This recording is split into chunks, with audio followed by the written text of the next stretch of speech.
kababayan, bilang tugon sa epekto ng Bagyong Tino, mahigpit naming ipinapaalala sa lahat ng mamamayan na manatiling mapagmatyag at sumunod sa mga abiso at tagubilin ng mga kinauukulang otoridad.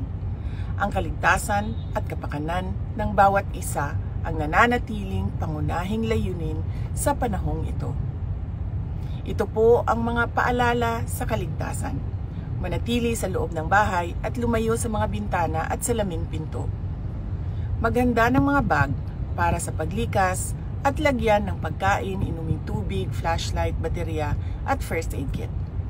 Tanggalin sa saksakan ang mga kagamitang dekuryente upang maiwasan ang power surge at posibleng makuryente. Iwasang lumabas o bumiyahe hanggang hindi pa idinideklarang ligtas ng mga otoridad ang ating mga kalsada. Lumipat sa mas mataas na lugar kung kayo ay nakatira sa lugar na madaling bahain. Maging alerto at makinig sa mga balita at abiso ng panahon mula sa Pag-asa. Tumulong sa mga bata, matatanda at mga taong may kapansanan.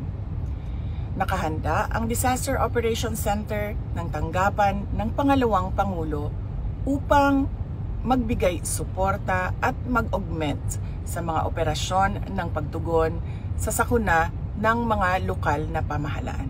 Syukran.